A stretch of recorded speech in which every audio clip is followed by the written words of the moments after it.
The year is 1919.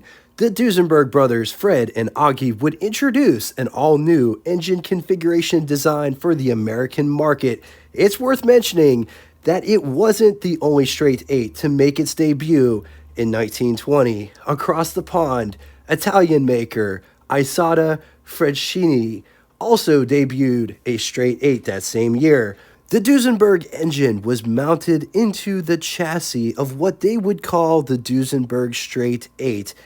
In retrospect, it's called the Model A, which was produced from 1921 through 1925.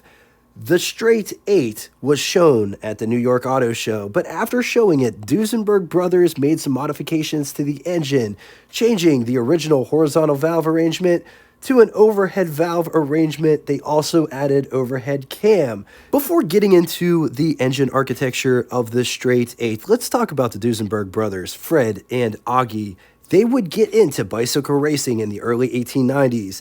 Duesenberg's first engine was a single cylinder, which was installed in a bicycle frame around 1900. Fred would work for Thomas B. Jeffries' company. You know, the company that built the original Rambler, bicycles and automobiles. Fred would meet Edward Mason, who was a local lawyer, who put up the capital necessary for Duesenberg to produce a 2-cylinder motor for a car. The trio, Ed Mason, Fred, and Augie Duesenberg, would form the Mason Car Company in 1905. Later was renamed to Maytag Mason. The Duesenberg brothers would establish their own company in 1910, Duesenberg Motors Company, and as the name suggests, they built engines of all kinds. Automobile, aircraft, they even made marine engines. The most interesting man in the world, Eddie Rickenbacker, drove the very first Duesenberg race car in the 1914 Indianapolis 500. After World War I, Duesenberg was synonymous. They had a reputation for building well-crafted, sophisticated performance machines.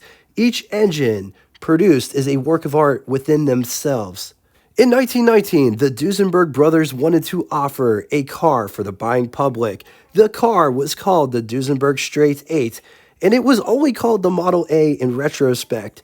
Produced from 1921 through 1926, first shown at the New York Auto Show in late 1920, and it would introduce the American public to an all-new engine configuration design, the Straight 8.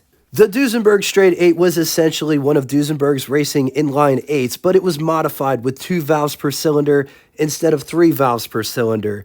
The engine block and cylinder heads were cast iron. Cylinder head was detachable. Lower crankcase and oil pan were made of aluminum. The crankshaft rides on 5 main bearings. The crankshaft operates a special vertical camshaft in the front of the engine that has gears on it.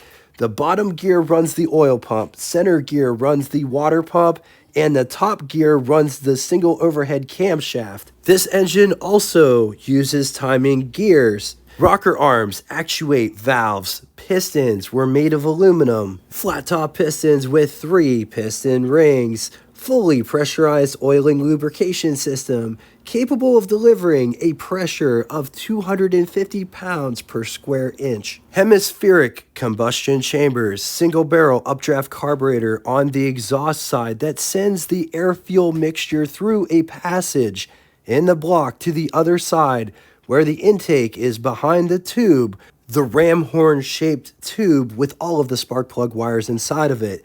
Just note, there's 8 spark plug wires inside of that tube, but without it, there would be 8 spark plug wires just dangling, so it's there to keep everything all clean and tidy.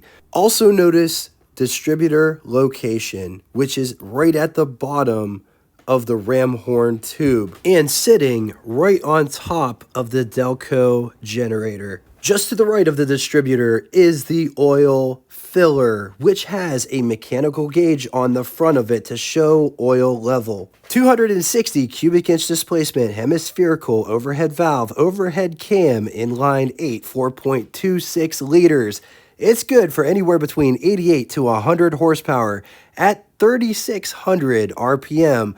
170 pound-feet or 230 newton meters at 1500 RPM with a bore of 2.875 inches and a stroke of 5 inches. Compression is 5:1. 3 main bearings. Years this engine was used was from 1921 through 1926 in the straight 8, aka Model A, and then from 1926 through 1927 in the Model X. The very first Duesenberg straight 8 was ordered by Samuel Northrop Castle in 1919. Castle lived in Hawaii, and he was a very large man.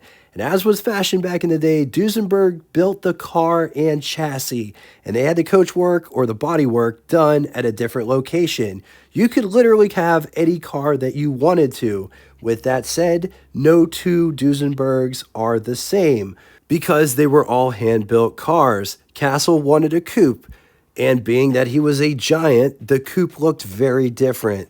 The Duesenberg Straight 8 was the first production car ever to offer four-wheel hydraulic brakes and cost $6,500 for the chassis, which would be equivalent to you spending $102,072.43 in the year 2024, and that was just for the chassis. You had to buy the body separate. Because the Duesenberg brothers made various changes to their straight 8 design, Castle didn't get his car until 1921.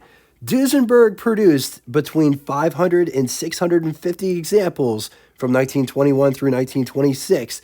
The very first one, which was Castle's car, is on display at the Auburn Court and Dusenberg Museum in Auburn, Indiana, so anybody can go and see the original Duesenberg passenger car.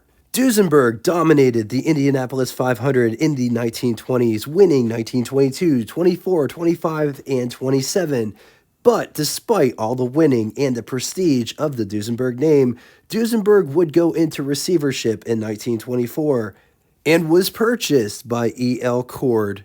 The Straight 8 was followed by the Model X in 1926 and was the sportier version on a longer chassis. It was also heavier. The engine was the same, 260 cubic inch displacement, but the Duesenberg brothers made some modifications to the engine, which included, but not limited to, improved crankshaft, revised valve train, better pistons, as well as improved manifold, which took power from 88 horsepower to 100 horsepower. The cars were capable of 100 miles per hour. Only 13 Model X's were ever made, making them the rarest production Duesenbergs ever produced. 2 years later, E.L. Cord would make the Duesenberg into the legend the company is known for with the Model J. But as they say, that's another engine episode for another day, or watch it right after this one because we've already covered it. All right, now it's time for Would You Rather. 2 scenarios today. In the first scenario, would you rather have 1921 Duesenberg Straight 8 Grand Prix race car or 1923 Duesenberg Straight 8 Roadster, Millspraw, and Irish, or 1926 Duesenberg Speedster? I'm going to leave this here for a minute. If you need more time, feel free, pause the video. Now it's time for the second scenario.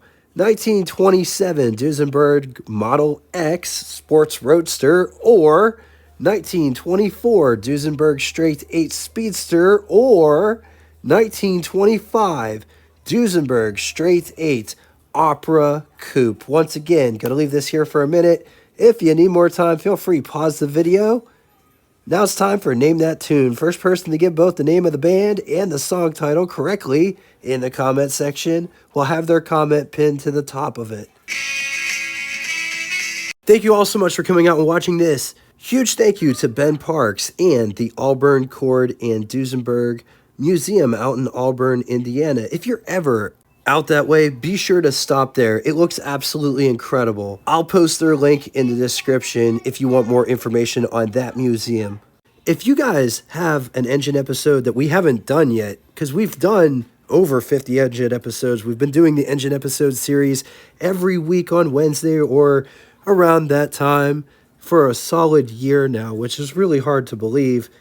But if there's an engine episode that we haven't covered that you would love to see featured on Engine Episode Wednesday, make that engine series known in the comment section. If we've done that engine, I will link it in your comment. Thank you all so much for coming out and watching this. If you'd like to get in touch with me, shoot me a comment in the comment section below, or you can send me an email at what_it's_like@yahoo.com. Thank you all so much for everything that you bring to this car community, and until next time, toodaloo!